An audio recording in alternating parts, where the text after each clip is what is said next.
ಎಂಬುದಾಗಿ ನಿಮ್ಮನ್ನು ನನ್ನನ್ನು ದೇವರಿಗೆ ಕೊಡಬೇಕು. ಏನ್ ಕೊಡಬೇಕು? ಮೊದಲು ಕೊಡತಕ್ಕಂತ ಶ್ರೇಷ್ಠವಾದ ಕಾಣಿಕೆ ನಿಮ್ಮ ಜೀವಿತವನ್ನ, ನಮ್ಮ ಜೀವಿತವನ್ನ, ನನ್ನನ್ನು ನಿಮ್ಮನ್ನು ದೇವರಿಗೆ ಕೊಡುವಂಥದ್ದು ಅವಶ್ಯ.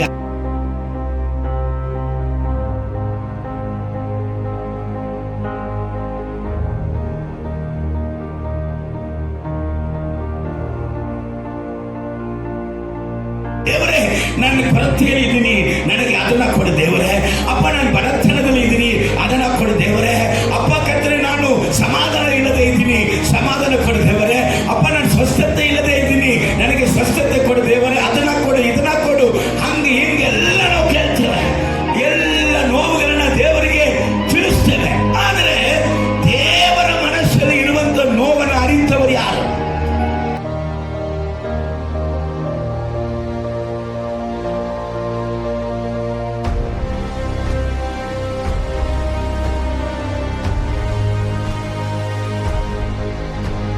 ಯಾರನ್ನ ನಾನು ಕಲಿಸಲಿ, ಯಾರು ಹೋಗ್ತಾನಪ್ಪ, ಯಾರು ಹೋಗ್ತಾನೆ ಎಂಬುದಾಗಿ ದೇವರ ಹೃದಯದ ಶಬ್ದ ಯೆಶಾಯಕ್ಕೆ ಕೇಳುವಾಗ ಯೆಶಾಯ ದೇವರ ಸೇವೆಗಾಗಿ ತನ್ನನ್ನು ಕೊಡುತ್ತಾ ಇದ್ದ. ಈ ಕೂಗು ಅವನ ಕಿವಿಯಲ್ಲಿ ಕೇಳಿದ ಕೂಡಲೇ ಅವನ ಅಂತಾರ, ಅಪ್ಪ, ಅಯ್ಯೋ, ನಿನ್ನ ದುಃಖದ ಕೂಗು ನನಗೆ ತಡೆಯಕ್ಕಾಗಲ್ಲ, ನಾನಿದ್ದೀನಪ್ಪ, ನಾನಿದ್ದೀನಿ, ನನ್ನನ್ನು ಕಲಿಸು, ನಾನಿದ್ದೇನೆ ಎಂಬುದಾಗಿ ಅವನು ಒಪ್ಪಿಸಿಕೊಡುತ್ತಾನೆ.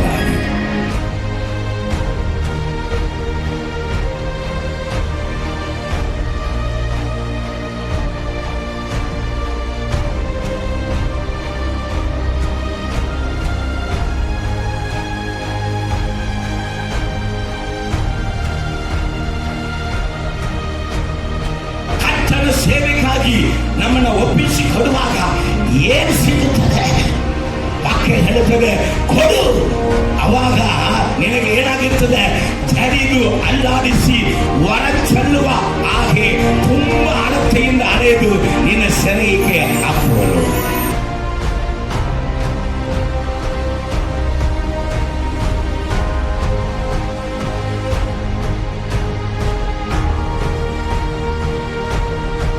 ನಿತ್ಯ ರಾಜ್ಯದ ಮಾರ್ಗವನ್ನು ತಿಳಿದು ನಿತ್ಯ ಜೀವಿತ ನಂಬಿಕೆಯನ್ನು ಹೊಂದಿಕೊಂಡಿರುವುದು ನಾವು ಇದನ್ನ ಕುರಿತಾಗಿ ಬಿಡುಗಡೆ ಇಲ್ಲದೆ ಕಟ್ಟಲ್ಪಟ್ಟವರಾಗಿ ಪಾಪದಲ್ಲಿ, ರೋಗದಲ್ಲಿ, ವ್ಯಾಧಿಯಲ್ಲಿ, ಸೈತಾನ ದಾಸತ್ವದಲ್ಲಿ ಹಿಡಿಯಲ್ಪಟ್ಟಿರುವಂತ ಜನರಿಗೆ ಈ ಬಿಡುಗಡೆ ಹೊಂದಿದಂತ ಶುಭ ಸಂದೇಶವನ್ನ ಸಾರದೆ ಇರುವುದು ಪಾಪ.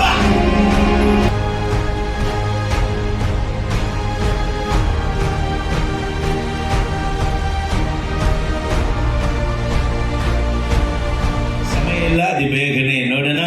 ಲೂಕನ್ ಬರೆದ ಸುವಾರ್ತೆ 6ನೇ ಅಧ್ಯಾಯ 38ನೇ ವಾಕ್ಯವನ್ನು ಓದಿರಿ. ಲೂಕನ್ ಬರೆದ ಸುವಾರ್ತೆ 6:38. ಕೊಡಿರಿ, ಆಗ ನಿಮಗೂ ಕೊಡುವರು. ಕೊಡಿರಿ, ಆಗ ನಿಮಗೆ ಕೊಡುವರು. ಜಡಿದು ಅಲ್ಲಾಡಿಸಿ ಹೊರ ಚೆಲ್ಲುವ ಹಾಗೆ ತುಂಬಾ ಅಳತೆಯನ್ನು ಅಳೆದು ನಿಮ್ಮ ಸೆರಗಿಗೆ ಹಾಕುವರು. ಅಲ್ಲೇಲೂಯ. ಕೊಡಿರಿ. ಏನ್ ಕೊಡಬೇಕೆಂಬುದಾಗಿ ನಾವು ಹೋದ ವಾರದಲ್ಲಿ ನೋಡಿದ್ದೇವೆ. ಮೊಟ್ಟ ಮೊದಲಾಗಿ ನಿಮ್ಮನ್ನು ನನ್ನನ್ನು ದೇವರಿಗೆ ಕೊಡಬೇಕು.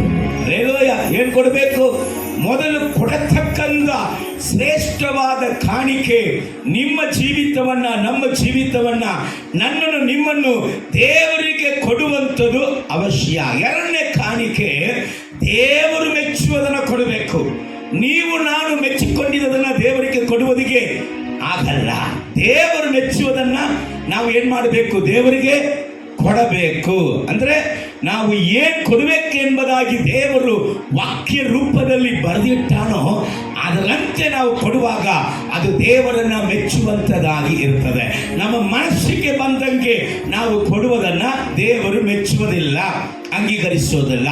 ಮೂರನೇದಾಗಿ ನಾವು ಹೇಳಕ್ಕೆ ಆಗಲಿಲ್ಲ, ಸಮಯ ಇರಲಿಲ್ಲದ ಕಾರಣ ಮೂರನೇದಾಗಿ ಬಡವರಿಗೆ ಕೊಡಬೇಕು, ವಿಧವೆಯರಿಗೆ ಕೊಡಬೇಕು, ಅನಾಥರಿಗೆ ಕೊಡಬೇಕು, ದಿಕ್ಕಿಲ್ಲದವರಿಗೆ ಕೊಡಬೇಕು. ಯಾಕಯ್ಯ ಬಡವರಿಗೆ ನಾವು ಕೊಡಬೇಕು ಎಂಬುದಾಗಿ ಹೇಳುವಾಗ, ಬಡವರಿಗೆ ನಾವು ಏನು ಕೊಡುತ್ತೇವೋ ಅದು ದೇವರಿಗೆ ನಾವು ಸಾಲ ಕೊಡ್ತೀವಿ ಅಂತೆ. ದೇವರು ನಿಮ್ಮ ಸಾಲಗಳನ್ನು ಇಟ್ಟುಕೊಳ್ಳುವುದಿಲ್ಲ, ಅದನ್ನ 100 ಪಟ್ಟು ನಿಮಗೆ ಹಿಂತಿರುಗಿಸಿ ಕೊಡುವಂತ ದೇವರಾಗಿದ್ದಾನೆ. ಸೊ ಯಾಕಯ್ಯ ನಾನು ದಾನ ಧರ್ಮಗಳನ್ನ ಮಾಡಬೇಕಂತ ಕೇಳುವಾಗ ಸತ್ಯವೇದ ಹೇಳುತ್ತದೆ, ನೀನು ಆರೋಗ್ಯ ಇಲ್ಲದೆ ನಿನ್ನ ಮರಣದ ಹಾಸಿಗೆಯನ್ನು ಹಿಡಿದುಕೊಂಡಿರುವಾಗ, ನಿನ್ನ ಮರಣದ ಹಾಸಿಗೆಯಿಂದ ನಿನ್ನನ್ನ ರಕ್ಷಿಸುವುದಿಗೆ, ಬಿಡಿಸುವುದಿಗೆ, ಕಾಪಾಡುವುದಿಗೆ, ನೀನು ಬಡವರಿಗೆ ಕೊಟ್ಟಂತ ಧರ್ಮವನ್ನು ನೆನಪು ಮಾಡಿ ನಿನ್ನ ವ್ಯಾಧಿಯಿಂದ, ಹಾಸಿಗೆಯಿಂದ ನಿನ್ನನ್ನು ರಕ್ಷಿಸಿ ನಿನಗೆ ದೀರ್ಘಾಯುಸ್ಸನ್ನು ಕೊಡುವೆನು. ಹಲ್ಲೆಲೂಯಾ. ಸೊ ಅಲ್ಲಿ ಭಕ್ತರುಗಳು ಹೇಳ್ತಾ ಇದ್ದಾರೆ, ಅವರ ಬಳಿಯಲ್ಲಿ ದೇವರು ಹೇಳ್ತಾರೆ ಏನಂತ, ನಾನು ಬಟ್ಟೆ ಇಲ್ಲದೆ ಇದ್ದೆ, ನೀವು ಬಟ್ಟೆ ಕೊಟ್ಟಿದ್ದೀರಿ. ನಾನು ಆಹಾರ ಇಲ್ಲದೆ ಇದ್ದ, ನೀನು ಆಹಾರವನ್ನು ಕೊಟ್ಟಿದ್ದೀರಿ. ನನ್ನನ್ನು ಯಾರು ವಿಚಾರಿಸಲಿಲ್ಲ, ನೀವು ಬಂದು ವಿಚಾರಿಸಿದಿರಿ. ನಾನು ಸೆರೆಮನೆಯಲ್ಲಿ ಇದ್ದೆ, ನೀನು ಸೆರೆಮನೆಗೆ ಬಂದು ನನ್ನ ವಿಚಾರಿಸಿದಿ ಎಂಬುದಾಗಿ ಇವರು ಹೇಳುತ್ತಾರೆ. ಅವಾಗ ಅವರು ಕೇಳುತ್ತಾರೆ, ದೇವರೇ ನೀವು ಯಾವಾಗ ಊಟ ಇಲ್ಲದೆ ಇದ್ದಿ, ಆಹಾರ ಇಲ್ಲದೆ ಇದ್ದಿ, ನೀನು ಬಟ್ಟೆ ಇಲ್ಲದೆ ಇದ್ದಿ, ನೀನು ಸೆರೆಮನೆಯಲ್ಲಿ ಇದ್ದಿ, ಯಾವಾಗ ಇದ್ದೀಯಪ್ಪ, ನಾವು ಬಂದು ನಿಮ್ಮನ್ನ ನೋಡಿದ್ದೇವೆ, ಕೊಟ್ಟಿದ್ದೇವೆ ಅಂತ ಕೇಳುವಾಗ, ಈ ಬಡವರಿಗೆ ಏನು ನೀನು ಕೊಟ್ಟಿದ್ದೀರೋ ಅದನ್ನು ನನಗೆ ಕೊಟ್ಟಿದ್ದೀರಾ. ಹಲ್ಲೆಲೂಯಾ. ಆದ ಕಾರಣ ಇದೆಲ್ಲ ನಾವು ಕೊಡುವುದು ಅವಶ್ಯ. ಆದರೆ ಇವತ್ತು ದೇವರು ನಮ್ಮ ಬಳಿಯಲ್ಲಿ ಸಭೆಗೆ ಮಾತಾಡುವುದಕ್ಕೆ ಬಯಸುವಂತ ಕಾರ್ಯ, ಯೆಶಾಯ ಪ್ರವಾದನೆ ಪುಸ್ತಕ 6ನೇ ಅಧ್ಯಾಯ 8ನೇ ವಾಕ್ಯದಲ್ಲಿ ಯೆಶಾಯ ಪ್ರವಾದಿಗೆ ಹೃದಯದಲ್ಲಿ ಒಂದು ನೋವು, ಹೃದಯದಲ್ಲಿ ಒಂದು ಕೂಗನ್ನ, ಒಂದು ಶಬ್ದವನ್ನ ಕೇಳಿ ಅವನ ಹೃದಯವು ಗೋಳಾಡುತ್ತಾ ಇದೆ. ಅವನ ಹೃದಯದಲ್ಲಿ ಬಂದಂತ ನೋವುಗಳನ್ನ ವರ್ಣಿಸಲಿಕ್ಕೆ ಸಾಧ್ಯ ಆಗಲಿಲ್ಲ. ಏನಪ್ಪ ಆಯ್ತಂದ್ರೆ, ದೇವರ ಸ್ವರವನ್ನ ಅಲ್ಲಿ ಅವನು ಕೇಳುತ್ತಾ ಇದ್ದಾನೆ. ಹಲ್ಲೆಲೂಯಾ. ಅಲ್ಲಿ ದೇವರ ಸ್ವರವು ಈ ರೀತಿಯಾಗಿ ಅವನ ಕಿವಿಯಲ್ಲಿ ಬೀಳುತ್ತದೆ. ಆವಾಗ ಯಾವನನ್ನು ನಾನು ಕಲಿಸಲಿ, ಯಾವನು ನನಗೋಸ್ಕರ ನಮಗೋಸ್ಕರ ಹೋಗುತ್ತಾನೆ ಎಂಬುದಾದ ಒಂದು ಕೂಗು,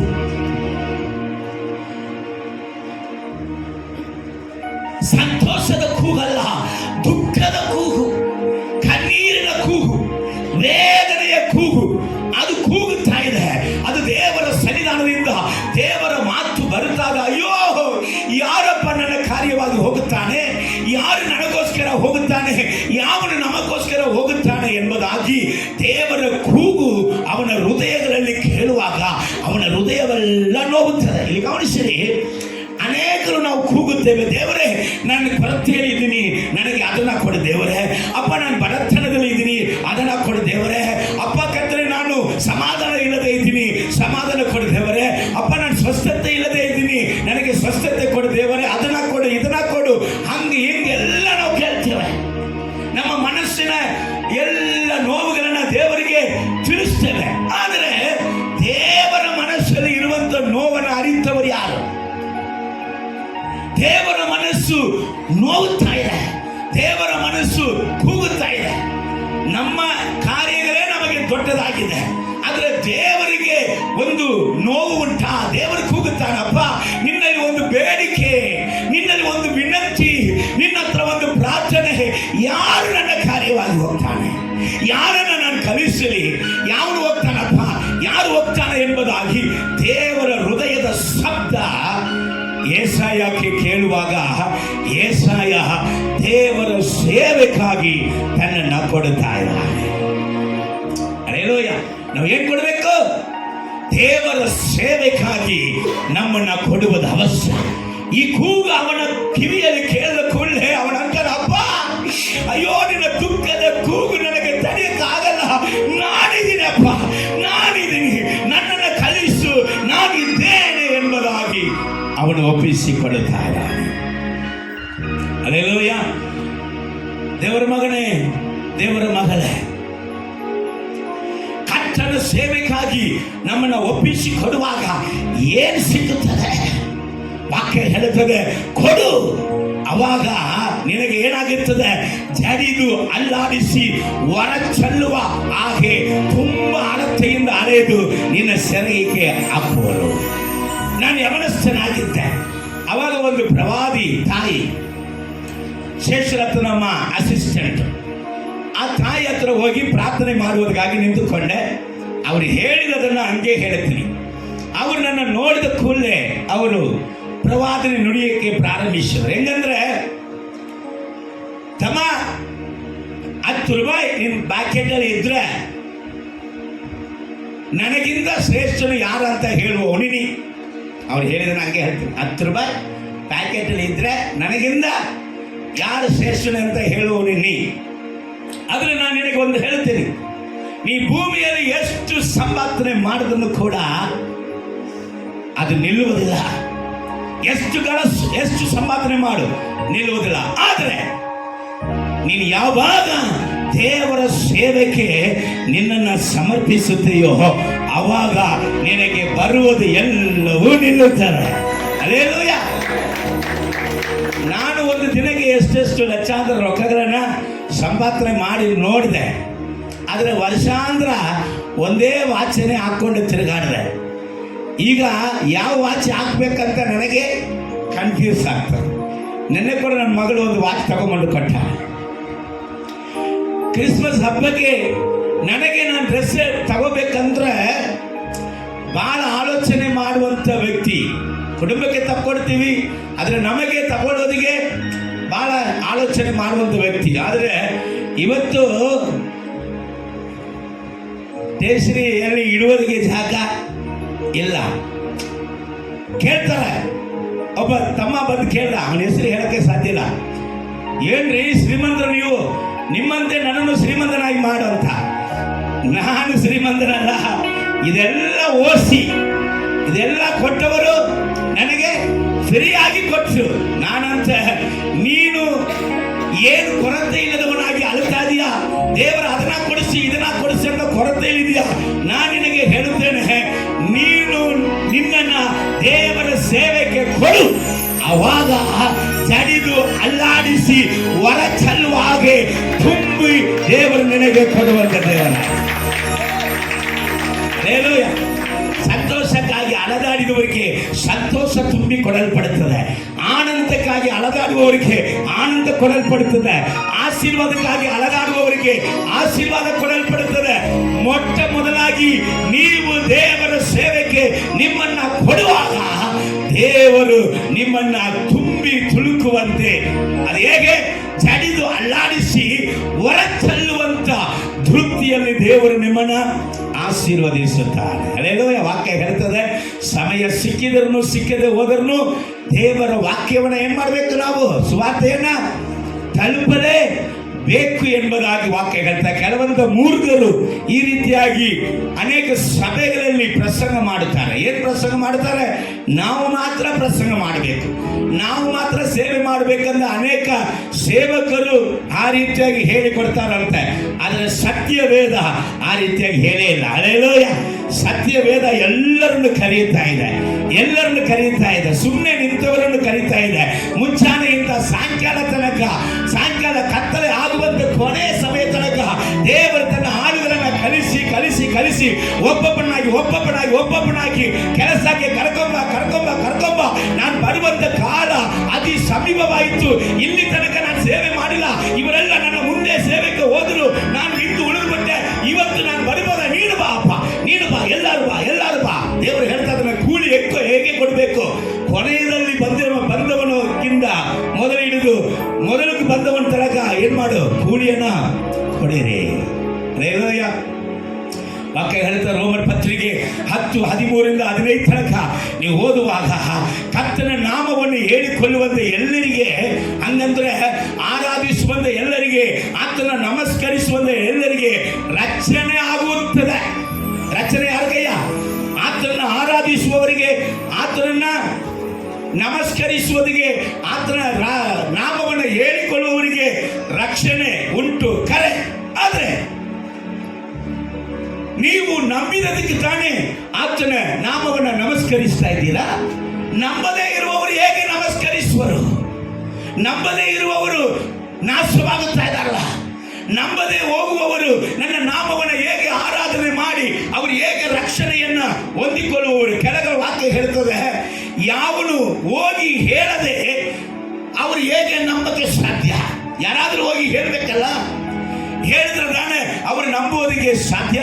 ನೀವು ಹೋಗಿ ಹೇಳದಿದ್ದರೆ ಅವರು ಹೇಗೆ ನಂಬುತ್ತಾರೆ? ಹೇಳುವವನನ್ನ ನೀವು ಕಲಿಸದಿದ್ದರೆ ಅವರು ಹೇಗೆ ಹೋಗುತ್ತಾರೆ ಎಂಬುದಾಗಿ ಪ್ರಶ್ನೆ ಮೇಲೆ ಪ್ರಶ್ನೆ ಆ ಅಧ್ಯಾಯ ನಮಗೆ ಕೇಳುತ್ತಾ ಇದೆ. ಹಂಗಂದ್ರೆ ಒಂದು ಗೊತ್ತಾಗ್ತದೆ, ದೇವರ ನಾಮವನ್ನು ನಂಬಿ ಬಿಡುಗಡೆ ಮಾರ್ಗವನ್ನು ತಿಳಿದು ಬಿಡುಗಡೆ ಹೊಂದಿಕೊಂಡಿದ್ದಂತ ನಾವು, ಸ್ವಸ್ಥತೆ ಮಾರ್ಗವನ್ನು ತಿಳಿದು ಸ್ವಸ್ಥತೆ ಹೊಂದಿಕೊಂಡಿದ್ದಂತ ನಾವು, ಸುಖ ಮಾರ್ಗವನ್ನು ತಿಳಿದು ಸುಖವನ್ನು ಹೊಂದಿಕೊಂಡಿದ್ದಂತ ನಾವು, ನಿತ್ಯ ರಾಜ್ಯದ ಮಾರ್ಗವನ್ನು ತಿಳಿದು ನಿತ್ಯ ಜೀವಿತ ನಂಬಿಕೆಯನ್ನು ಹೊಂದಿಕೊಂಡಿರುವಂತ ನಾವು ಇದನ್ನ ಕುರಿತಾಗಿ ಬಿಡುಗಡೆ ಇಲ್ಲದೆ ಕಟ್ಟಲ್ಪಟ್ಟವರಾಗಿ ಪಾಪದಲ್ಲಿ, ರೋಗದಲ್ಲಿ, ವ್ಯಾಧಿಯಲ್ಲಿ, ಸೈತಾನ ದಾಸತ್ವದಲ್ಲಿ ಹಿಡಿಯಲ್ಪಟ್ಟಿರುವಂತ ಜನರಿಗೆ ಈ ಬಿಡುಗಡೆ ಹೊಂದಿದಂತ ಶುಭ ಸಂದೇಶವನ್ನ ಸಾರದೆ ಇರುವುದು ಪಾಪ.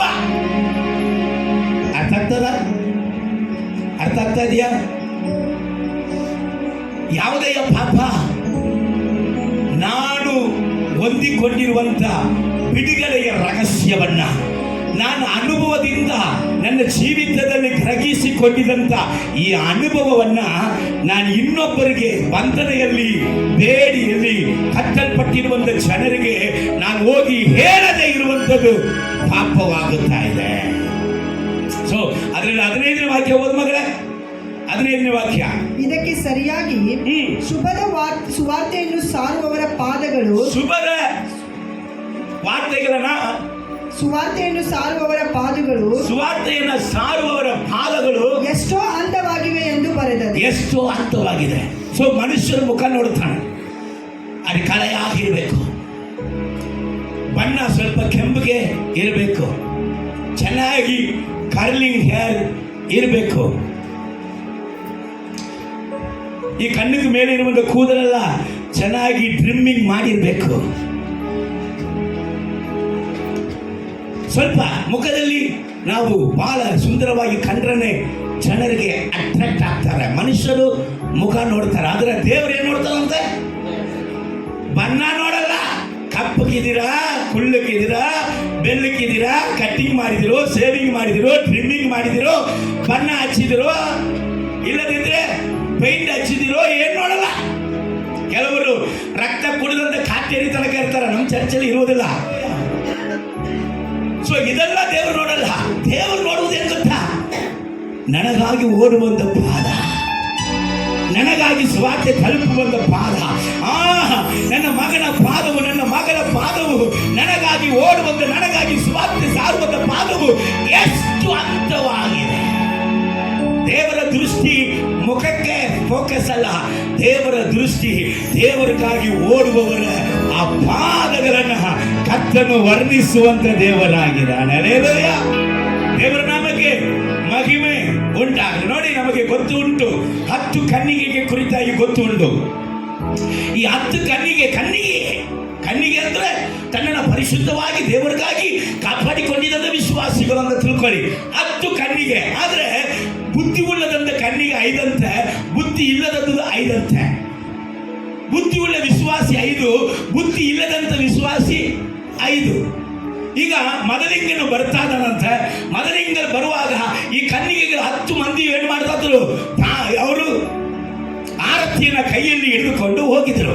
ಆದ್ರೆ ಬುದ್ಧಿ ಉಳ್ಳವರು ಜೊತೆಗೆ ಎಣ್ಣೆಯನ್ನ ತೆಗೆದುಕೊಂಡು ಹೋದರಂತೆ. ಬುದ್ಧಿ ಇಲ್ಲದವರು ಆರತಿ ಮಾತ್ರ ಇತ್ತು, ಎಣ್ಣೆ ಇಲ್ಲ. ಮದಲಿಂಗನ್ ಬರ್ತಾನೆ, ಎಲ್ಲರೂ ಆತನ ಪ್ರತ್ಯಕ್ಷೆಯನ್ನ ಎದುರು ನೋಡುವಂತ ಸಭೆ. ಆದರೆ ಸಭೆ ಎದುರು ನೋಡ್ತಾ ಇರುವಾಗ ಮದಲಿಂಗನು ಲೇಟ್ ಆಗಿ ಬಂದ. ಸ್ವಲ್ಪ ಲೇಟ್ ಆಗಿ ಬಂದಾಗ ಏನಾಗಿತ್ತು? ಇವರು ಸ್ವಲ್ಪ ಮಳುಬಿಟ್ಟು, ಇವರು ಮಲಗಿ ಎದ್ದೇಳುವಾಗ ಅಲ್ಲಿ ಶಬ್ದ ಕೇಳ್ತಾರೆ, ನಿಮ್ಮ ಮದಲಿಂಗನು ಬಂದಾಯಿತು ಎಂಬುದಾಗಿ ಶಬ್ದ ಕೇಳುವಾಗ ಇವರು ಎಚ್ಚರವಾಗಿ ತಗೊಂಡು ನೋಡುವಾಗ ಈ ಬುದ್ಧಿ ಇಲ್ಲದಂತ ಕನ್ಯರ ಹತ್ರ ಏನಿಲ್ಲ, ಎಣ್ಣೆ ಇಲ್ಲದಂತ ಕಾರಣ ಅವರ ಆರತಿಗಳು ಹಣದೋಗುತ್ತಾ ಇದೆ. ಅವರು ಬುದ್ಧಿಯುಳ್ಳವರ ಬಳಿಯಲ್ಲಿ ಹೋಗಿ ಕೇಳ್ತಾರೆ, ಬುದ್ಧಿಯುಳ್ಳವರೇ ಸ್ವಲ್ಪ ಎಣ್ಣೆಯನ್ನು ನಮಗೆ ಕೊಡ್ರಿ. ಅವರು ಹೇಳ್ತಾರೆ, ನಿಮಗೂ ಸಾಕಾಗುದಿಲ್ಲ, ನನಗೂ ಸಾಕಾಗುದಿಲ್ಲ, ಅದಕ್ಕೋಸ್ಕರ ಮಾರುವವನ ಬಳಿಯಲ್ಲಿ ಹೋಗಿ ಏನ್ ಮಾಡ್ರಿ, ತಗೊಂಬರ ಎಂಬುದಾಗಿ ಇವರು ಮಾರುವವನ ಬಳಿಯಲ್ಲಿ ಅರ್ಜೆಂಟ್ ಆಗಿ ಹೋಗಿ ತಗೊಂಬರಕ್ಕೆ ಹೋಗಿದಾಗ ಅಷ್ಟರ ಒಳಗಡೆ ಮದಲಿಂಗನು ಬಂದನು. ಕದ ತೆರೆದಿತ್ತು. 5 ಬುದ್ಧಿಯುಳ್ಳವರು ಒಳಗಡೆ ಹೋದರು. ಅವರು ಹೋಗಿದ ಕೂಡಲೇ ಕದ ಮುಚ್ಚಲ್ಪಟ್ಟಿತ್ತು. ಇವರು ಅಲ್ಲಿ ಇಲ್ಲಿ ತಿರುಗಾಡಿ ಬಂದು ಈಗ ಬಾಗಿಲು ತಡಿತಾ ಇದ್ದಾರೆ, ಯಾರು ಅವರಿಗೆ ತೆರೆದಿಲ್ಲ. ಕಣ್ಣಿಗೆಗಳೇ ಆದ್ರೆ ನಾನು ಹೇಳ್ತೇನೆ, ಅಭಿಷೇಕ ಏನಿಗೆ? ಅಭಿಷೇಕ ಏನಿಗ್ರಿ? ವಾಕ್ಯ ಹೇಳ್ತದೆ, ನಂಬಿದವನಿಂದ ನಡೆಯುವಂತ ಅರ್ಪದ ಸೂಚಕ ಕಾರ್ಯಗಳು. ಅವರು ದೆವ್ವದಿಂದ ಹಿಡಿಯಲ್ಪಟ್ಟವರ ಮೇಲೆ ಕೈ ಇಡುವಾಗ ಅವರು ದೆವ್ವಗಳು ಓಡಿ ಅವರಿಗೆ ಬಿಡುಗಡೆ ಆಗುತ್ತದೆ. ವ್ಯಾಧಿಸ್ಥರ ಮೇಲೆ ಅವರು ಕೈ ಇಡುವಾಗ ಅವರ ವ್ಯಾಧಿಗಳು ಅವರಿಂದ ಬಿಡುಗಡೆಯಾಗಿ ಅವರು ಸ್ವಸ್ಥರಾಗುತ್ತಾರೆ. ಅಭಿಷೇಕವು ಏನೋ ರಬರಬರಬರಂದ ಮಾತಾಡಿಕೊಂಡು ಮನೆ ಒಳಗಡೆ ಮುಚ್ಚಿಕೊಂಡು ಮಲಗುವುದಕ್ಕಲ್ಲ, ಅಭಿಷೇಕವು ಬಿಡುಗಡೆ ಮಾಡುವುದಕ್ಕೆ, ಅಭಿಷೇಕವು ಸೇವೆ ಮಾಡುವುದಕ್ಕೆ. ಆ ಅಭಿಷೇಕದ ಆ ಸೇವೆ ಎಂಬುದಾಗ ಒಂದು ಕಾರ್ಯ ನಮ್ಮ ಜೀವಿತದಲ್ಲಿ ಇಲ್ಲದೆ ಹೋಗುವುದಾದರೆ, ನಾವು ಕನ್ನಿಗೆಗಳಾಗಿ ಇದ್ರೂ ಬುದ್ಧಿ ಇಲ್ಲದವರಾಗಿ, ಮೊದಲಿಂಗನ್ ಬರುವಾಗ ಕೈ ಬಿಡಲ್ಪಟ್ಟವರಾಗಿ ಆಗಿಬಿಡುತ್ತೇವೆ. ಹಲ್ಲೆಲೂಯ. ನಂಗೇಸು ರಾಜನು ಬರುವ ಅಸಂಖ್ಯ ದೂತರೊಡನೆ, ನಂಗೇಸು ರಾಜನು ಬರುವ ಅಸಂಖ್ಯ ದೂತರೊಡನೆ, ನಾನಾನು ರಕ್ಷಿಸಿದ ಯೇಸು ನನ್ನ ರಾಜನಾಗಿ ಬರುವ, ನಾನಾನು ರಕ್ಷಿಸಿದ ಯೇಸು ನನ್ನ ರಾಜನಾಗಿ ಬರುವ. ಕಾಡಲ್ಲಿ ಬೆಳೆದು ಬೆಳಗಿ, ಕಾಡಲ್ಲಿ ಮಿಂಚು ಮಿನುಗಿ, ಕಾಡಲ್ಲಿ ಬೆಳೆದು ಬೆಳಗಿ, ಕಾಡಲ್ಲಿ ಮಿಂಚು ಮಿನುಗಿ, ಮೇಘಗಳೊಡನೆ ಇಳಿದು ಮೇಘದೂತರೊಡನೆ ಬರುವ, ಮೇಘಗಳೊಡನೆ ಇಳಿದು ಮೇಘದೂತರೊಡನೆ ಬರುವ. ಬರುವ ದಿನವು ಕತ್ತಲಿಗೆ, ಆ ದಿನವು ತುಂಬಾ ರಂಗವು. ಬರುವ ದಿನವು ಕತ್ತಲಿಗೆ, ಆ ದಿನವು ತುಂಬಾ ರಂಗವು. ಯಾರ್ಯಾರು ಸಿದ್ಧರಾಗಲಿಲ್ಲವೋ ಆ ದಿನವು ತುಂಬಾ ದುಃಖಕರವು.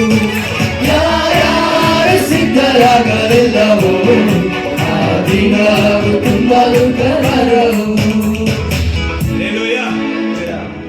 ಸಮಯ ಸಿಕ್ಕಿದರೂ ಸಿಕ್ಕದೆ ಹೋದರೂ ಸ್ವಾರ್ಥೆಯನ್ನ ಸಾರದಿದ್ದರೆ ನನಗೆ ಅಯ್ಯೋ, ಕ್ರೈಸ್ತನೇ ಅಯ್ಯೋ, ಕನ್ನಿಗೆಯೇ ಅಯ್ಯೋ, ದೇವರ ಅಭಿಷಕ್ತನೇ ಅಯ್ಯೋ. ಕಾರಣ ಸ್ವಾರ್ಥಕ್ಕಾಗಿ ನಮ್ಮನ್ನ ಕೊಡುವಂಥದ್ದು ಅವಶ್ಯ. ಹಲ್ಲೆಲೂಯಾ. ಸೊ ದೇವರು ಕರೆದಂತ ಉದ್ದೇಶವೇ ಅದಕ್ಕೆ. ಏನಕ್ಕೆ ಕರೆದ ದೇವರು? ಕರೆದಂತ ಉದ್ದೇಶವೇ ಕತ್ತಲೆ ಒಳಗಡೆಯಿಂದ ಆಶ್ಚರ್ಯಕರವಾದ ಬೆಳಕಿಗೆ ನಮ್ಮನ್ನು ಕರೆದಂತ ಉದ್ದೇಶವೇ ಆತನ ಗುಣಾಧೀಶಗಳನ್ನ ನೀವು ನಾನು ಪ್ರಚುರಪಡಿಸುವುದಕ್ಕಾಗಿ. ಹೇಳಿ, ಏನಕ್ಕಾಗಿ ಕರೆದಲ್ಪಡ್ತೇವೆ? ಅದಕ್ಕೆ ನಾನು ಹೇಳಿದೆ, ಅನೇಕ ಮಂಡರು ಏನು ಹೇಳ್ತಾ ಇದ್ದಾರೆ, ನಾವು ಮಾತ್ರ ಪ್ರಸಂಗ ಮಾಡಬೇಕು, ನಾವು ಮಾತ್ರ ಹೋಗಿ ಬೈಬಲ್ ಕಾಲೇಜಲ್ಲಿ ಕಲಿತು ರವರ ಅಂಟಾಗಿದ್ದೇವೆ. ನೀನ್ ಏನ್ ಅಂಟಾಗಿದೆ ನನಗೆ ಗೊತ್ತಿಲ್ಲ. ಅಲ್ಲೆಲ್ಲ ಕತ್ತಲು ಹೇಳ್ತಾನೆ, ನೀ ರವರ ಅಂಟಾಗಿ ನೀ ಮನೆಯಲ್ಲಿ ಕೂತ್ಕೊಂಡ್ರೆ ನೀನು ಆಮೇಲೆ ಅಲ್ಲೆಲುಯ್ಯ ಎಂಬುದಾಗಿ ಮಾತ್ರ ಒಂದೇ ಒಂದು ಸ್ಥಳದಲ್ಲಿ ಕುಳಿತುಕೊಂಡು ನಶಿಸಿ ಹೋಗುವಂತ ಸಾಯುವಂತ ದೇವರ ಹಾದಿಯನ್ನು ಗೊತ್ತಿಲ್ಲದ ಜನರ ಬಳಿಗೆ ಹೋಗಿ ಸುವಾರ್ತೆಯನ್ನ ತಲುಪದಿದ್ದರೆ ರವರಂತೆ ನಿನಗೆ ಅಯ್ಯೋ. ನೀನಲ್ಲ ರೆವರೆಂಟು. ಸತ್ಯವೇದ ಹೇಳಿಕೊಡ್ತಾ ಇದೆ, ಕತ್ತಲೆಯಿಂದ, ಪಾಪದ ಕತ್ತಲೆಯಿಂದ, ನರಕದ ಕತ್ತಲೆಯಿಂದ ನಿನ್ನನ್ನ ಪರಿಶುದ್ಧ ಮಾರ್ಗಕ್ಕೆ, ಪರಿಶುದ್ಧಕ್ಕೆ, ಬೆಳಕಿಗೆ ಕರೆದಂತ ದೇವರ ಗುಣಾಧೀಶಗಳನ್ನ ಪ್ರಚುರ ಮಾಡುವವನು ಯಾರೋ ಅವನು ಯಾರಂತೆ? ದೇವರು ಆದುಕೊಂಡಂತ ಜನ. ಯಾರು? ದೇವರು ಆದುಕೊಂಡಂತ ಜನ ಸ್ವಾರ್ಥೆಯನ್ನ ತಲುಪುವನು. ಇನ್ನೊಂದು ವಾಕ್ಯ ಬಹಳ ಸ್ಪಷ್ಟವಾಗಿ ಹೇಳ್ತಾರೆ, ಅಲ್ಲಿ ಹೇಳ್ತಾರೆ, ರಾಜವಂಶದವರಾದ ಯಾಜಕರು. ಹಲೋ, ನಾನು ಬೈಬಲ್ ಕಾಲೇಜು ಓದಿಲ್ಲ, ಆದರೆ ನನ್ನ ಕರ್ತನ ಯೇಸು ಕ್ರಿಸ್ತನ ಸುವಾರ್ತೆಯನ್ನ ಅಲ್ಲಿ ಪಲ್ಲಿಗಳಲ್ಲಿ ಹೋಗಿ ನಶಿಸಿ ಹೋಗುವ ನರಕಕ್ಕೆ ಹೋಗುವಂತ ಜನರ ಬಳಿಯಲ್ಲಿ ಆತ್ಮ ಭಾರದಿಂದ ನನ್ನ ದೇವರ ಕೂಗು ನೋವಿನಿಂದ ಹೋಗಿ ನಾನು ಸಾರುತ್ತೇನೆ. ನಾನು ಯಾರಪ್ಪ ಅಂದ್ರೆ ನಾನೇ ರಾಜವಂಶದರಾದ ಯಾಜಕನು. ಅಲ್ಲೇಲೂಯ. ಯಾಜಕರು. ಸತ್ಯವೇದ ಹೇಳುತ್ತದೆ, ಅದು ಮಾತ್ರ ಅಲ್ಲ, ಮೀಸಲಾದ ಜನವು ದೇವರ ಸ್ವರ್ಗೀಯ ಪ್ರಜೆಯೂ ಆಗಿದ್ದಾರೆ. ಕರ್ತನ ಸುವಾರ್ತೆ ತುಂಬಾ ಮುಖ್ಯ. ಈ ಕೊಡಿರಿ, ದೇವರ ಸೇವೆಗಾಗಿ. ನಿನ್ನ ಬಿಸ್ನೆಸ್ ಮಾಡುತ್ತಾ ಇರುವಾಗಲೂ ಕೊಡಿ, ನಿನ್ನ ಕೆಲಸ ಮಾಡುತ್ತಾ ಇರುವಾಗಲೂ ಕೊಡಿ, ನೀನು ಓದುತ್ತಾ ಇರುವಾಗಲೂ ಕೊಡಿ, ನೀನು ಯಾವ ಭಾಗದಲ್ಲಿ ಇದ್ರೂ ಕೂಡ ವಯಸ್ಸಾದ ಮೇಲೂ ಕೊಡಿ, ಸಣ್ಣ ಮಕ್ಕಳಾಗಿರುವಾಗಲೂ ಕೊಡಿ. ದೇವರ ಸೇವೆ ಮಾಡುವುದಕ್ಕೆ ಯಾವುದ ಬಿಸ್ನೆಸ್, ಯಾವುದ ಕೆಲಸ, ಯಾವ ಕಾರ್ಯಗಳು ಅಡ್ಡಿಲ್ಲ. ಸೇವೆ ಮಾಡಬೇಕಂತ ಭಾರ ಬಂದ್ರೆ ಸಾಕು. ಆತನ ಕೂಗು, ಆತನ ಕಣ್ಣೀರು, ಆತನ ಗೋಳಾಟ, ಆತನ ವಿನಂತಿ ನಿಮ್ಮ ಹೃದಯದಲ್ಲಿ ಒಣಗದ ಸಾಕು. ಅನೇಕರು ಹೇಳ್ತಾರೆ, ಏನಂತ ಹೇಳ್ತಾರೆ ಗೊತ್ತಾ? ಇದು ಕಾಲ ಅಲ್ಲ ಅಂತ. ಇದು ಕಾಲ ಅಲ್ಲ, ಇದು ಓದುವಂತ ಕಾಲ. ಈಗ ನೀನು ಓದುವುದು ಮಾತ್ರ ಮಾಡಬೇಕು. ಇದು ನೀನು ಮದುವೆ ಮಾಡುವಂತ ಕಾಲ, ಮದುವೆ ಮಾತ್ರ ಮಾಡಬೇಕು. ಇದು ನೀನು ಮಕ್ಕಳನ್ನ ಇರುವಂತ ಕಾಲ, ಮಕ್ಕಳು ಮಾತ್ರ ಇರಬೇಕು. ಇದು ನೀನು ರಿಟೈರ್ ಮಾಡಲಾಗಿದ್ದ ಕಾಲ, ನಿನಗೆ ನಡೆಯಕ್ಕೆ ಬರುವುದಿಲ್ಲ. ಇನ್ಮೇಲೆ ನೀವು ಹೋಗಿ ಏನ್ ಮಾಡಬೇಡ, ಮನೆಯಾಗ ಕುಂತು ಆರಾಮಾಗಿ ಮಲಗುವಂತ ಕಾಲ. ಇದೆಲ್ಲ ಲೋಕ ಸುಳ್ಳು ಹೇಳಿಕೊಡ್ತಾರೆ. ದೇವರು ಹೇಳ್ತಾರೆ ನೋಡಿ, ಅಲ್ಲಿ ಅಗಾಯ ಪ್ರವಾದನೆ ಪುಸ್ತಕ 1ನೇ ಅಧ್ಯಾಯ 1ನೇ ವಾಕ್ಯ 2ನೇ ವಾಕ್ಯ ಓದುವಾಗ ಅಗಾಯನ ಹೋಗಿ, ಅಗಾಯ ಅಗಾಯ ನನಗಾಗಿ ನೀನು ಹೋಗ್ತೀಯಮ್ಮ ಅಂತ ಕೇಳ್ತಾರೆ. ಯಾರಪ್ಪ ಈ ಅಗಾಯ? ಈ ಅಗಾಯ ಹೇಳ್ತಾನೆ, ನಾನು ಪ್ರವಾದಿಗೆ ಹುಟ್ಟಿದವನಲ್ಲ, ಪ್ರವಾದಿ ಕುಟುಂಬದಲ್ಲಿ ಹುಟ್ಟಿದವನಲ್ಲ, ನಾನು ಪ್ರವಾದಿ ಅಲ್ಲ, ನಾನು ಹತ್ತಿ ಹಣ್ಣುಗಳನ್ನ ಕೆಳಗಡೆ ಚೆಲ್ಲಿರುವುದನ್ನು ಅದನ್ನ ಕೂಡಿಸಿ ಅದನ್ನ ಒಣಗಿಸಿ ಮಾರುವಂತ ಸಾಮಾನ್ಯದ ವ್ಯಕ್ತಿ. ದೇವರು ನನ್ನನ್ನು ಕರೀತದ, ಅಗಾಯ ನೀನಾದ್ರೂ ಹೋಗ್ತೀಯಪ್ಪ, ನಿನಗಾದ್ರೂ ನನ್ನ ಹೃದಯ ಕೂಗಿ ಕೇಳ್ತದ, ನೀನಾದ್ರೂ ನನಗಾಗಿ ಹೋಗ್ತೀಯ ಅಂತ ಕರೆದ. ಯಾಕೆ ದೇವರು ಅಗಾಯವನ್ನು ಕರಿಬೇಕು? ಯಾಜಕರು ಮೂಗ ನಾಯಿಗಳಾಗಿ ಆಗ್ಬಿಟ್ಟವ್ರೆ, ಕಾವಲುಗಾರರು ಹೊಟ್ಟೆ ಬಾಕಿ ನಾಯಿಗಳಾಗಿ ಆಗ್ಬಿಟ್ಟವ್ರೆ. ನನ್ನ ಹೃದಯದ ಕೂಗ ಅವರಿಗೆ ಕೇಳ್ತಾ ಇಲ್ಲ. ನೀನು ಹೋಗ್ತೀಯ ಮಗನೇ, ನೀನು ಹೋಗ್ತೀಯ ಅಗಾಯ ಅಂತ ಕೇಳುವಾಗ, ಅಗಾಯ ನಾವು ಹೋಗ್ತೀನಿ ಅಪ್ಪ, ನಾನು ಹೋಗ್ತೀನಿ. ಯಾಕೆಂದ್ರೆ ಯೆಹೋಶುವ ಮಗ ಯಾಜಕನು ಹೋಗಿ ಮಲ್ಕೊಂಡ. ನಾನು ಆಲಯ ಕಟ್ಟುವುದಕ್ಕಾಗಿ ನಾನು ಆರಿಸಿಕೊಂಡವನು ಹೋಗಿ ಮಲ್ಕೊಂಡ ಎಂಬುದ ನಾಯಕನು ಅವನ ಬಳಿಯಲ್ಲಿ ಹೋಗಿ ಅವನ ಎಬ್ಬಿಸ್ಯಾ, ಅವನ ದರ್ಶನವನ್ನ ಪುನಃ ಅವನಿಗೆ ತಿಳಿಸ್ತೀಯಾ, ನನ್ನ ಕಾರ್ಯವಾಗಿ ನೀನು ಹೋಗ್ತೀಯಾ ಅಂದಾಗ ಅವನು ಹೋಗಿದ. ಅಲ್ಲಿ ಹೋಗಿದ ಮೇಲೆ ಆ ಜನರ ಕುರಿತಾಗಿ ದೇವರು ಹೇಳ್ತಾರೆ, ಏನಂತ? ಸೇನಾಧೀಶ್ವರ ಯೆಹೋವನು ಹೀಗೆನ್ನುತ್ತಾನೆ, ಯೆಹೋವನ ಆಲಯವನ್ನು ಕಟ್ಟುವುದಕ್ಕೆ ಸಮಯವು ಇನ್ನೂ ಬಂದಿಲ್ಲ ಎಂದು ಈ ಜನರು ಅಂದಿಕೊಳ್ಳುತ್ತಾರಲ್ಲ. ಈ ಜನರು, ಇದು ಸೇವೆ ಮಾಡುವ ಕಾಲ ಅಲ್ಲ, ಇದು ಮಕ್ಕಳು ಎತ್ತುವ ಕಾಲ, ಇದು ಶಾಲೆಗೆ ಕಲಿಸುವ ಕಾಲ. ನೋಡಿ, ಅಗಸ್ತ್ಯ ಜಯಕುಮಾರನ್ನ ಅನೇಕರಿಗೆ ಗೊತ್ತಿರಬಹುದು. ಯವನ ಕಾಲದಲ್ಲಿ ಅವರ ಕುಟುಂಬದಲ್ಲಿ ಅವರ ತಾಯಿ ವಿಧವೆ, ತಂದೆ ಇಲ್ಲ, ಅವರಿಗೆ ಜೊತೆ ಹುಟ್ಟಿದವರು 4 ಹೆಣ್ಣು ಮಕ್ಕಳು. ಚೆನ್ನಾಗಿದ್ದಂಥ ಕುಟುಂಬ ಬಹಳ ಬಡತನದಲ್ಲಿ ಹೋಗ್ಬಿಟ್ಟಿತ್ತು. ಇವರನ್ನ ಚೆನ್ನಾಗಿ ಓದಿಸಿದ್ರು, ಇವರು ಇಂಜಿನಿಯರಿಂಗ್ ಓದಿದ್ರು. ಇಂಜಿನಿಯರಿಂಗ್ ಓದಿ ಇವರಿಗೆ ಕೆಲಸ ಸಿಕ್ಕಿದಾಗ ಅವರ ತಾಯಿಗೆ ನಿರೀಕ್ಷೆ, ಏನ್ ನಿರೀಕ್ಷೆ? ನನ್ನ ಮಗ ಇಂಜಿನಿಯರ್ ಆಗ್ಬಿಟ್ಟವನ, ನನ್ನ 4 ಹೆಣ್ಣು ಮಕ್ಕಳನ್ನ ಹೆಂಗಾದ್ರೆ ಇವನು ಮದುವೆ ಮಾಡಿ ಕೊಡ್ತಾನೆ ಎಂಬುದಾಗಿ ನಿರೀಕ್ಷೆ. ಈ ಸಂದರ್ಭದಲ್ಲಿ ಈ ಅಗಸ್ತ್ಯ ಜಯಕುಮಾರನ ದೇವರು ಹುಡುಕಿ ಬಂದ, ಅಗಸ್ತ್ಯ ಜಯಕುಮಾರ, ನೀ ನನಗೆ ಬೇಕಪ್ಪ, ಬೀಗಾರಲ್ಲಿ ನನ್ನ ಜನರು ನಾಶವಾಗುತ್ತಾ ಇದ್ದಾರೆ, ನೀನು ಹೋಗುತ್ತೀಯ ಅಂತ ಕೇಳುವಾಗ ಅಗಸ್ತ್ಯ ಜಯಕುಮಾರ, ಅಯ್ಯ ನಾನು ಹೆಂಗ್ ಬರಕ್ಕಾಗುತ್ತೆ, ನೀನು ಯಾರನ್ನಾದ್ರೂ ಕಳಿಸಯ್ಯ, ನನ್ನ ಕುಟುಂಬ ಪರಿಸ್ಥಿತಿ ನಿಮಗೆ ಗೊತ್ತಾ, ನನ್ನ ತಾಯಿ ವಿಧವೆ, ನನ್ನ ಅಕ್ಕ ತಂಗಿರು 4 ಜನ ಇದ್ದಾರೆ, ಅವರಿಗೆಲ್ಲ ಮದುವೆ ಮಾಡಿ ಕೊಟ್ಟರೆ ನಾನು ಬರ್ತೀನಿ, ಈಗ ನನಗೆ ಬರಕ್ಕಾಗಲ್ಲ. ದೇವರು ಪದೇ ಪದೇ ಅವನಿಗೆ ನೀ ಬರ್ತೀಯಾ ಅಂತ ಅವರಿಗೆ ಹೇಳ್ತಾ ಇದ್ದಾರೆ. ಒಂದು ದಿವಸ ಒಂದು ಕನ್ವೆನ್ಷನ್ ಮೀಟಿಂಗ್ ಕೂಟಗಳು ಮುಗಿದ ನಂತರ ಚೇರೆಲ್ಲ ತೆಗೆದಿಡುವಾಗ ಆಕಾಶವನ್ನು ನೋಡ್ತಾ ಇದ್ದಾರೆ. ಆಕಾಶದಲ್ಲಿ 2 ಕಣ್ಣುಗಳು, ಆ ಕಣ್ಣುಗಳಿಂದ ನೀರುಗಳು ಓಡ್ತಾ ಇದೆ. ಆ ಕಣ್ಣೀರನ್ನ ನೋಡಕ್ಕೆ ಸಾಧ್ಯ ಇಲ್ಲದೆ ಅಲ್ಲೇ ಒದ್ದಾಡಿದ್ರು ಅಗಸ್ತ್ಯ ಜಯಕುಮಾರ. ಯಾಕಪ್ಪ ನನಗೆ ಇದನ್ನ ತೋರಿಸ್ತಾ ಇದ್ದಿ? ಅಯ್ಯೋ ಯಾಕೆ ಕಣ್ಣೀರು ಸುರಿಸ್ತಾ ಇದ್ದಿ? ನನಗೆ ಇದನ್ನ ಕಾಣಕ್ಕಾಗ್ತದ, ಇದನ್ನ ನೋಡಕ್ಕಾಗ್ತದ ಎಂಬುದಾಗಿ ಹೇಳುವಾಗ, ನೀನಿಲ್ಲದೆ ನನಗೆ ಯಾರಿಲ್ಲ ಅಗಸ್ತ್ಯನ, ನೀನ್ ಬರ್ತೀಯ, ನನ್ನ ಜನರು ನಾಶವಾಗ್ತಾರೆ. ಎಲ್ಲ ಕುಟುಂಬದ ಪ್ರೀತಿಯನ್ನು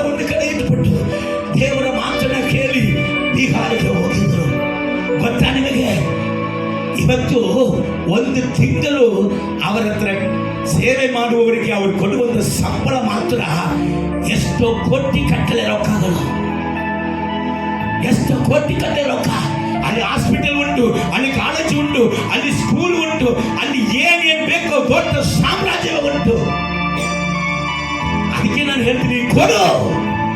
ಇದು ಕೆಲಸ ಹುಡುಕುವಂತ ಕಾಲ, ಇದು ಎಕ್ಸಾಮ್ ಬರೆಯುವಂತ ಕಾಲ. ಬರಿಯಪ್ಪ, ನೀನ್ ಯಾರು ಬರಿಬಾರ ಅಂದ್ರು ನೀನ್ ಸೇವೆ ಮಾಡಿಕೊಂಡು ಬರಿ, ಸೇವೆಕ್ಕೆ ಮಾಡಿಕೊಂಡು ಓದು, ಸೇವೆ ಮಾಡಿಕೊಂಡು ಕೆಲಸ ಮಾಡು, ಸೇವೆಕ್ಕೆ ಮಾಡಿಕೊಂಡು ಬಿಸ್ನೆಸ್ ಮಾಡು. ನೀನ್ ಕೊಡು ಸೇವೆಗೆ. ಅವಾಗ ದೇವರು ಜಡಿದು ಅಲ್ಲಾಡಿಸಿ ಹೊರ ಚೆಲ್ಲುವಾಗೆ ನಿನ್ನನ್ನು ಹೊರತೆಗೊಳ್ಳುವನಾಗಿ ಅಲ್ಲ, ನಿನ್ನನ್ನು ತುಂಬಿಸುವ ಆಶೀರ್ವಾದವನ್ನ ನಿನಗೆ ಕೊಡುವಂತ ದೇವರ. ಅವರ ಜೀವನವಲ್ಲ, ಒಂದು ವೇಳೆ ಇಂಜಿನಿಯರ್ ಆಗಿ ದುಡಿದ್ರು ಇಷ್ಟು ರೊಕ್ಕ ಅವ್ರು ಕೊಡಕ್ಕೆ ಸಾಧ್ಯನಾ? 4,000 ಮೇಲೆ ಸಭೆ ಕಟ್ಟಿದ್ದಾರೆ, 4,000 ಮೇಲೆ ಅವರಲ್ಲಿ ಸೇವೆ ಮಾಡುವವರು ಇದ್ದಾರೆ. ಅವರ ಸಂಗಡ ಅವರ ಸ್ವಂತ ಮಕ್ಕಳು ಡಾಕ್ಟರ್ಗಳು ದೊಡ್ಡ ದೊಡ್ಡ ಸ್ಟಡಿಯನ್ನ ಓದಿ ಅಲ್ಲಿ ಅವರು ಮಿಷನರಿ ಕಾಣಿಕೆಗಳನ್ನ ತಗೊಂಡು ಅಲ್ಲಿ ಕೆಲಸ ಮಾಡ್ತಾ ಇದ್ದಾರೆ. ಅಲ್ಲೇಲೂಯ. ಒಂದು ಮನುಷ್ಯನ ತಾಳ್ಮೆ, ಒಂದು ಮನುಷ್ಯನ ಸಮರ್ಪಣೆ, ಒಂದು ಮನುಷ್ಯನು ಆ ದೇವರಿಗೆ ಸಮರ್ಪಿಸಿದಾಗ, ಅರ್ಪಿಸಿದಾಗ ಅವನ ಮೂಲಕ ದೊಡ್ಡ ಸಾಮ್ರಾಜ್ಯ. ಯಾವಾಗ ಜಡಿದು ಅಲ್ಲಾಡಿಸುವಂತ ಒಂದು ಆಶೀರ್ವಾದ ನಮ್ಮ ಜೀವಿತದಲ್ಲಿ ಉಂಟಾಗುತ್ತದೆ ಸಹೋದರ ಸಹೋದರಿ, ನಿನ್ನನ್ನು ಸೇವೆಗೆ ದೇವರಿಗೆ ಸಮರ್ಪಿಸುವಾಗ ಮಾತ್ರವೇ. ಹಲ್ಲೆಲೂಯಾ. Praise the Lord. ಸಮಯಗಳು ಅಧಿಕ ಇಲ್ಲದ ಕಾರಣ ನಾನು ಮುಗಿಸಲಿಕ್ಕೆ ಬಯಸುತ್ತೇನೆ. ನೋಡಿ, 5 ತಲಾಂತಗಳು ಒಬ್ಬನಿಗೆ ಗೊತ್ತು ನಿಮಗೆ, 2 ತಲಾಂತು ಒಬ್ಬನಿಗೆ, 1 ತಲಾಂತು ಒಬ್ಬನಿಗೆ. ದೇವರು ಅವನವರ ಸಾಮರ್ಥ್ಯಕ್ಕೆ ತಕ್ಕಂತೆ, ದೇವರು ಅವನವರ ಕಲಿವಿಕೆಗೆ ತಕ್ಕಂತೆ ತಲಾಂತಗಳನ್ನು ಕೊಡ್ತಾರೆ. 5 ತಗೊಂಡವನು ಅಪ್ಪ ಬಳಿಯಲ್ಲಿ ಬಂದು ಹೇಳ್ತಾರೆ, ಅಪ್ಪ 5 ಕೊಟ್ಟಿ, ಈಗ ನಾನು 5 ಇಟ್ಟುಕೊಂಡು 10 ಸಂಪಾದನೆ ಮಾಡಿದೆ. ಬಳೆ ನನ್ನ ಒಳ್ಳೆ ಹಾಲೆ, ನಿನ್ನ ದನಿಯನ ಸೌಭಾಗ್ಯದಲ್ಲಿ ನೀನು ಭಾಗವಹಿಸಪ್ಪ, ನೀನು 5-10 ಪಟ್ಟಣಕ್ಕೆ ಅಧಿಕಾರಿಯಾಗಿರು. ಎಷ್ಟು? 5 ತಲಾಂತಗಳು ಇಟ್ಟು 10 ಸಂಪಾದನೆ ಮಾಡಿದವನಿಗೆ ದೇವರು ಕೊಟ್ಟಿದೆ ಎಷ್ಟು? 10 ಪಟ್ಟಣ. 2 ತಗೊಂಡಿದ್ದವನು 5 ಬಂದು ಕೊಡ್ತಾ ಇದ್ದಾನೆ. ಬಳೆ ನನ್ನ ಒಳ್ಳೆ ಹಾಲೆ, ನಿನ್ನ ದನಿಯನ ಸೌಭಾಗ್ಯದಲ್ಲಿ ನೀನೇನ್ ಮಾಡು, ಭಾಗವಹಿಸು. ನೀನು 5ಗೆ ನೀನು ನಂಬಿಕೆ ನೀನು ಕೊಟ್ಟಿಯಲ್ಲ, ನೀ 5 ಪಟ್ಟಣಕ್ಕೆ ಅಧಿಕಾರಿಯಾಗಿ. 1 ತಗೊಂಡವನು, ದೇವರೇ ತಗೊಂಡಿನಿ ಕರೆ, ನೀನು ಬಹಳ ಕೆಟ್ಟ ಮನುಷ್ಯ, ಅದಕ್ಕೋಸ್ಕರ ಅದನ್ನ ಹೋಗಿ ಏನ್ ಮಾಡ್ಬಿಟ್ಟೆ, ಬಚ್ಚಿಟ್ಟೆ. ಅಯ್ಯ, ಬಾವಿಯಾಗಿದ್ದನು ಕೂಡ ನೀನು ಆಗಿದ್ರೆ ನೀರು ಬಂದಿರ್ಬೇಕು ಕರೆ, ಆದರೆ ಆ ನೀರನ್ನ ನೀನು ಉಪಯೋಗ ಪಡಿಸದಿದ್ರೆ ಆ ಬಾವಿ ನೀರು ಕೆಟ್ಟು ಹೋಗ್ಬಿಡ್ತದೆ. ಅಭಿಷೇಕ ನೀವು ಹೊಂದಿಕೊಂಡಿದ್ರು ಕೂಡ ಅಭಿಷಕ್ತನು ದೇವರಿಗಾಗಿ ಮಾತಾಡದೆ ಹೋಗೋದಾದ್ರೆ ನಿನ್ನ ಅಭಿಷೇಕ ಕೆಟ್ಟು ಹೋಗ್ಬಿಡ್ತದೆ. ನೀನು ರಕ್ಷಣೆ ಹೊಂದಿದವನು ಕೂಡ ನೀನು ದೇವರಿಗಾಗಿ ಉಪಯೋಗ ಆಗದೇ ಇರುವಾಗ ನಿಮ್ಮ ರಕ್ಷಣೆಗಳು ಕೆಟ್ಟು ಹೋಗ್ಬಿಡ್ತದೆ. ಎದು ಕಾಲ ಅಲ್ಲ ಅಂತ ಎದರಿಂದ ಓಡ್ತಾ ಇದ್ದೀವಿ ಸಹೋದರ ಸಹೋದರಿ. ಎಂತ ವಯಸ್ಸಿನ ಅಪ್ಪ ಸರಿ, ಯಾರಪ್ಪ ಸೇವೆ ಮಾಡಬೇಕು, ಯಾರನ್ನ ದೇವರು ಕರೆದಾರೆ? ಕರ್ತನಿಗೆ ಹೇಳ್ತಾರೆ ಅಪೊಸ್ತಲರ ಕೃತ್ಯಗಳು 1ನೇ ಅಧ್ಯಾಯ 17ನೇ ವಾಕ್ಯ, ಯೋವೇಲ್ ಪ್ರವಾದಿಯ ಮೂಲಕವಾಗಿ ಅವಾಗಲೇ ಬರೆದಿಟ್ಟಿದ್ದನ್ನು ಹೇಳ್ತಾ ಇದ್ದಾನೆ, ದೇವರು ಎಲ್ಲ ಮನುಷ್ಯನ ಮೇಲೆ ತನ್ನ ಆತ್ಮನನ್ನ ಸುರಿಯ ಮಾಡಿದರು. ಯಾವನು ಪರಿಶುದ್ಧ ಆತ್ಮನನ್ನ ಹೊಂದಿಕೊಂಡಿದ್ದಾನೋ ಅಷ್ಟು ಎಲ್ಲ ಜನರು ಕೂಡ ಸೇವೆಗೆ ಯೋಗ್ಯನು, ಸೇವೆಗೆ ಬಾಧ್ಯನು, ಸೇವೆಗೆ ಕರೆಯಲ್ಪಟ್ಟವನು. ಹಲ್ಲೆಲೂಯ. ನಿಮ್ಮ ಅಭಿಷೇಕವನ್ನ ನೀವು ನಂದಿಸಲಿಕ್ಕೆ ಹೋಗಬೇಡ, ನಿಮ್ಮ ಅಭಿಷೇಕವನ್ನ ಬಾಯಿ ಮಾಡಕ್ಕೆ ಹೋಗಬೇಡ. ಎಷ್ಟು ಈ ಲೋಕದಲ್ಲಿ ಕಲಿತರನ್ನು, ಎಷ್ಟು ಗಳಿಸಿದ್ರು ಕೂಡ ನಿಮಗೆ ತೃಪ್ತಿ ಆಗೋದಿಲ್ಲ. ಈ ಆಗಸ್ಟಿನ್ ಜಪಕುಮಾರ್ ಇದು ಹೇಳಿದೆ. ಇನ್ನೊಂದು ಅವರ ಸ್ನೇಹಿತರನ್ನ ಹೇಳಿ ಮುಗಿಸುತ್ತೇನೆ. ಅವರ ಸಂಗಡ ಅದೇ ವೈರಾಗ್ಯದಲ್ಲಿ, ಅದೇ ಯವನ ಕಾಲದಲ್ಲಿ, ಅದೇ ಅಭಿಷೇಕದಲ್ಲಿ ಸೇವೆಗಾಗಿ ಓಡಬೇಕೆಂಬುದಾಗಿ ನಿರ್ಣಯ ಮಾಡಿಕೊಂಡಂತ ಒಬ್ಬ ಸಹೋದರ ಆಗಸ್ಟಿನ್ ಅವರ ಸ್ನೇಹಿತರು. ಅವರ ಕುಟುಂಬದಲ್ಲಿ ಹೇಳಿದ್ರು, ನನ್ನ ಸ್ನೇಹಿತರು ಹೋಗಿದಾಗೆ ನಾನು ಹೋಗ್ತೀನಿ. ಅವರ ಕುಟುಂಬದವರು ಹೇಳಿದ್ರು, ಮಗ ನೀನು ಹೋಗು, ನಾನು ಬೇಡ ಅಂತಲ್ಲ, ನೀನು ಮದುವೆ ಆಗಿದ ಮೇಲೆ ಹೋಗು. ಸರಿ, ಏನ್ ಮಾಡೋದು? ಮದುವೆ ಆಗಿ ಕಪಲ್ಸ್ ಆಗಿ ಹೋಗಂತ ತಂದೆ ತಾಯಿ ಹೇಳ್ತಾರಂತ ಇವರು ಮದುವೆ ಮಾಡುವುದಕ್ಕೆ ಒಪ್ಪಂದ ಮಾಡಿ, ಮದುವೆ ಹುಡುಗಿನ ನೋಡುವಾಗಲೇ ಹುಡುಗಿಗೆ ಹೇಳ್ಬಿಟ್ರಂದೆ, ನೋಡಮ್ಮ ನಾನು ದೇವರ ಸೇವೆಗೆ ಒಪ್ಪಿಸಿಕೊಟ್ಟವನು. ಈ ಲೋಕದ ವಿಷಯದಲ್ಲಿ ನನ್ನನ್ನು ಒತ್ತಾಯಪಡಿಸಬಾರದು. ನೀನು ಸೇವೆಗೆ ಒಪ್ಪಿಸಿಕೊಡೋದಾದ್ರೆ ನಾವು ಇಬ್ಬರು ಮದುವೆ ಮಾಡಿಕೊಳ್ಳೋಣ, ಇಲ್ಲಂತ ಬೇಡ ಅಂತ. ಆ ಹುಡುಗಿ ಅವಾಗ ಓಕೆ ಅಂತ ಸರಿ ಅಂತ ಮದುವೆ ಆಯಿತು. ಮದುವೆ ಆಗಿ 1 ವಾರದಲ್ಲಿ ಇವರು ಸೇವೆಗೆ ಹೋಗೋಣ ಅಂತ ಕೇಳುವಾಗ, ಏನ್ರಿ ಈಗ ನಾನು ಹೊಸ ಮದುವೆ, ಈಗ ತಾನು ನಮಗೆ ಮದುವೆ ಆಗಿದೆ, ಏನ್ ಮಾಡೋಣ? ನಮ್ಮ ಬಂಧುಗಳೆಲ್ಲ ಕರೀತಾ ಇದ್ದವರ ಔತಣಕ್ಕೆ ಎಲ್ಲ ಕಡೆ ಔತಣ ಮಾಡಿಕೊಂಡು ಆಮೇಲೆ 1.5 ತಿಂಗಳ ನಂತರ ಏನ್ ಮಾಡೋಣ? ಸೇವೆಗೆ ಹೋಗೋಣ. ಈ 1.5 ತಿಂಗಳು ಇವರು ಔತಣ ಮುಗಿಸಿದ ಒಳಗಾಗಿ ಅಲ್ಲಿ ಅಮ್ಮ ಕನ್ಶಿವ್ ಆಗ್ಬಿಟ್ಟ. ಕನ್ಶಿವ್ ಆಗಿದಾಗ ಈಗ ಹೋಗೋಣಮ್ಮ ಅಂತ ಇವ್ರು ಬಂದು ಕೇಳುವಾಗ, ಡಾಕ್ಟರು ಸ್ವಲ್ಪ ಸ್ಪೀಡ್ ಆಗಿ ಕೂಡ ನಡಿಬಾರ್ದು ಹೇಳಿದಾರೆ. ಈಗ ಹೋಗ್ಬೇಕಂತ ಹೇಳಿದಿರಲ್ಲ, ಈಗ ಹೋಗ್ಬಾರದು, ಮಗು ಹುಟ್ಟಿದ ಮೇಲೆ ಹೋಗೋಣ. ಮಗು ಹುಟ್ಟಿದ ಮೇಲೆ ಕೇಳಿದ್ರಂದ್ರೆ ಈಗ ಹೋಗೋಣ. ಈ ಸಣ್ಣ ಕೂಸನ್ನ ಇಟ್ಕೊಂಡು ಅಲ್ಲಿ ಹೋಗ್ಬೇಕಂದ್ರಿ ನೀವು? ಮತ್ತೆ ಮಕ್ಕಳು ಶಾಲೆಗೆ ಹೋಗುವಾಗ ಕೇಳಿದ್ರಂದ್ರೆ, ಅಮ್ಮ ಶಾಲೆ ಹೋಗುವಂತ ವಯಸ್ಸಾಯ್ತು, ಹೋಗೋಣ. ಇಲ್ಲಿ ಇರುವಂತ ಶಾಲೆ ಈ ರೀತಿ ಕಾರ್ಯಗಳು ಅಲ್ಲಿ ಸಿಗ್ತದೆ. ಯಾವ ಕಾಡಿಗೆ ಹೋಗ್ಬೇಕಂದಿದ್ದೀರಾ? ಇಲ್ಲಿ ಚೆನ್ನಾಗಿದ್ದೇವೆ, ಚರ್ಚಿಗೆ ಹೋಗ್ತೇವೆ, ಹಾಡಾಡ್ತೇವೆ, ಆರಾಧನೆ ಮಾಡ್ತೇವೆ, ಬೈಬಲ್ ಓದ್ತೀವಿ, ಸಾಕಲ್ಲ. ನಾವೇನು ಅನ್ಯರ? ಕೊನೆಯದಾಗಿ ಅವ್ರ ರಿಟೈರ್ಮೆಂಟ್ ಆಗೋ ತನಕ ಅವ್ರ ಸೇವೆಗೆ ಹೋಗಲಿಲ್ಲ, ಅವ್ರ ಸಾಯೋ ತನಕ ಸೇವೆಗೆ ಹೋಗಲಿಲ್ಲ. ಆದ್ರೆ ಒಂದು ಗೊತ್ತಾ, ಆ ಮನುಷ್ಯ ಸಾಯುವ ತನಕ ಅವನ ಹೃದಯದಲ್ಲಿ ಸಮಾಧಾನವಿಲ್ಲ, ದುಃಖ, ವೇದನೆ. ಅಪ್ಪ, ದರ್ಶನ ಹೊಂದಿದವನು, ನಿನಗೆ ಕಿವಿ ಕೊಡುವುದನ್ನು ಬಿಟ್ಟು ನಾ ಈ ಜನರಿಗೆ ಕಿವಿ ಕೊಟ್ಟು ನೀನು ಕೊಟ್ಟಂತ ಎಲ್ಲ ಅಮೂಲ್ಯವಾದ ವರಗಳನ್ನ ಎಲ್ಲವನ್ನು ಕಳೆದುಕೊಂಡೇನೆ. ಈಗ ನಿನ್ನ ಮುಂದೆ ನಾನು ಹೇಗೆ ಬಂದಿಲ್ಲಪ್ಪ?